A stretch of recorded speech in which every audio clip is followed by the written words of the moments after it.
I took this job because it was part-time, and I'm not as good a juggler as Joan London, Paul Lazan, and other circus performers. How about you, Sarah? Ben asks the third law clerk, Sarah Whittemore, sitting on my other side. You don't have a case this morning. You can sit in the back. Fat chance.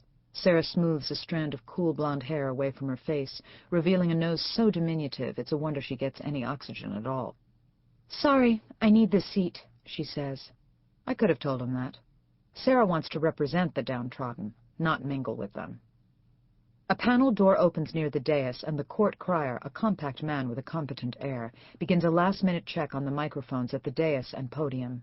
Ben glances at the back row with dismay. I can't sit back there with those people. One of them has a plastic hat on, for God's sake. Artie looks over the top of his paper. A plastic hat? Where? There. Ben jerks his thumb toward a bearded man sporting a crinkled cellophane rain bonnet and a black raincoat buttoned to the neck.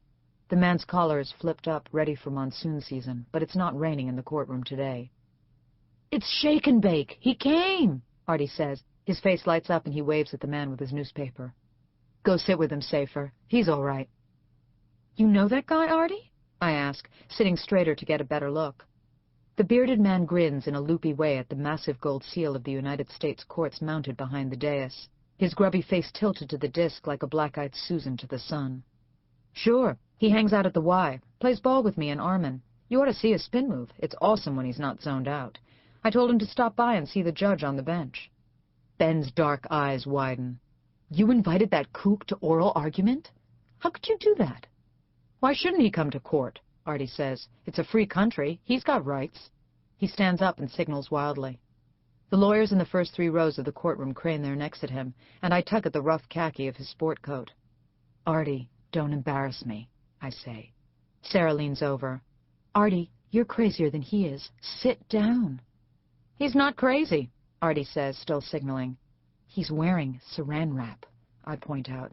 He always does. It's Shake and Bake, man. You gotta love it. Fine, Ben says. You like him so much, you go sit with him. Don't mind if I do. Party on, Safer. Artie claps Ben on the back and walks toward the back row.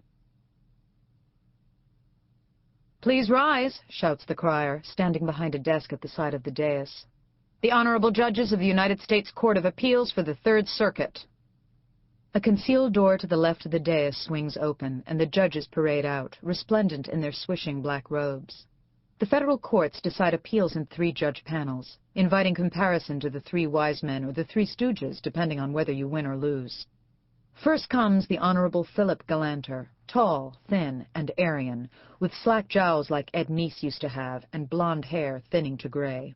He's followed by a wizened senior judge, the Honorable Morris Townsend, shuffling slowly along, and finally the very honorable and terribly handsome Chief Judge, Armin Gregorian, my boss. Armin looks good up there, doesn't he? Sarah says, crossing her legs under the skirt of her sleek slate-gray suit. He sure as hell does. Towering over the 2 of them, Armin grins down at the crowd in an easy way. His complexion is tinged with olive. His oversized teeth remind me of an exotic JFK. There are precious few perks in working for the judicial branch, and a boss who looks like a sultan is one of them. I lean near Sarah's perfumed neck and whisper, I got first dibs.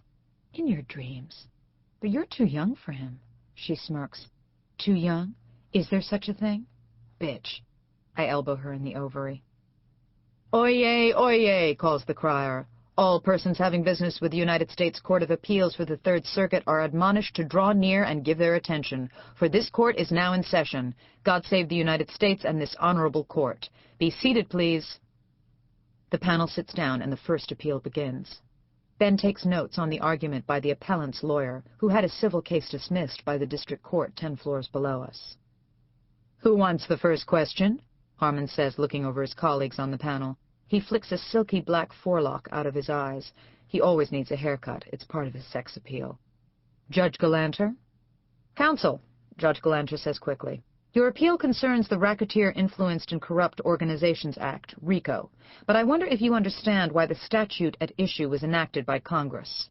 It was passed because of organized crime, Your Honor. The statute was aimed at extortionists, murderers, and loan sharks, the typical organized criminals, correct? The young lawyer looks puzzled. Yes, Judge Galanter. It prohibits a pattern of racketeering activity, the so-called predicate acts, does it not? Yes, sir. Armin shifts in his high-backed chair. But your client isn't suing mobsters under RICO, is he, counsel? Galanter says.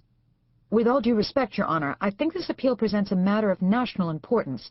It involves the manipulation of flower peddlers. Isn't that right, counsel? Not mobsters, not extortionists, not killers.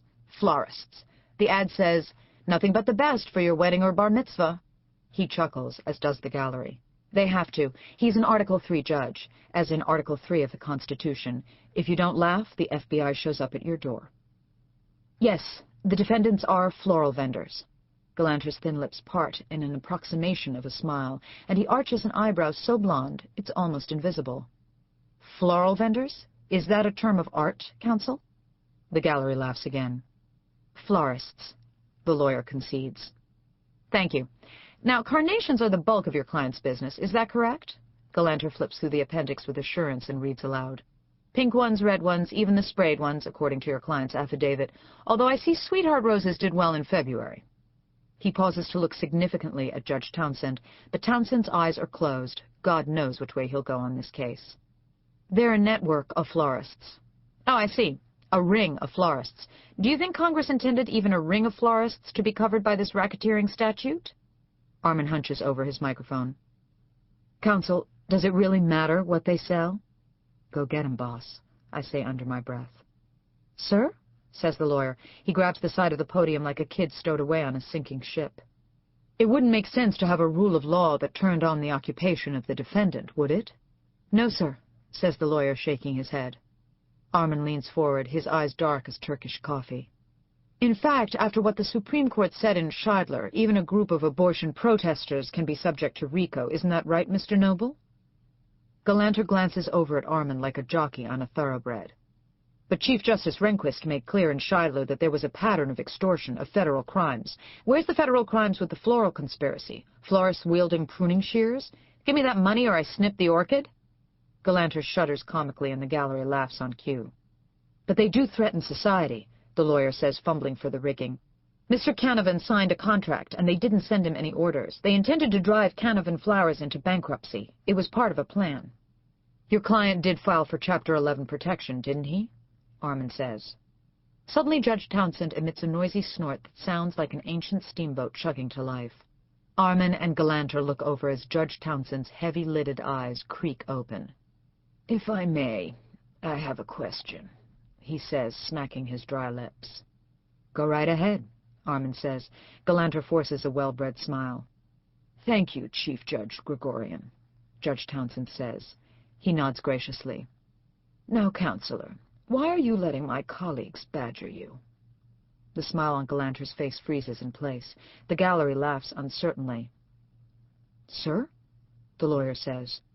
Judge Townsend snorts again and lists gently to the starboard side. As I see it, the question with this new statute is always the same. Ben whispers, New? RICO was passed in the 70s. The question is always, how is this case different from a case of garden-variety fraud? How is it different from other injuries to one's business, which we decide under the common law? Judge Townsend waves his wrinkled hand in the air. It cuts a jagged swath. In other words, have you got some precedent for us, a case to hang your hat on? The lawyer reads his notes. Wait a minute, Your Honor. Judge Townsend blinks once, then again. Galanter smooths back the few hairs he has left. The lawyers in the gallery glance at one another. They're all thinking the same thing. Nobody tells the Third Circuit to wait a minute. The answers are supposed to roll off your tongue. The case is supposed to be at your fingertips. Better you should pee on the counsel table. Way to go, Einstein, Ben says. I know I have the case somewhere, says the attorney, nervously riffling through his legal pad. He should be nervous. The circuit court is the last stop before the Supreme Court, which takes fewer appeals each year. It's all those speaking engagements. Armin's upset, Sarah whispers, and I follow her eyes. Armin is looking down, worried about the appeal. The only sound in the tense courtroom is a frantic rustling as the lawyer ransacks the podium. A yellow page sails to the rich navy carpet. The silence seems to intensify. Galanter glares at the lawyer's bent head. A sound shatters the silence. Tick, tick, tick, tick, tick, tick, from the back of the courtroom. the back rows of the... To keep listening to this audiobook, I've left you a link in the description so you can do it, at no cost thanks to Audible's 30-day free trial.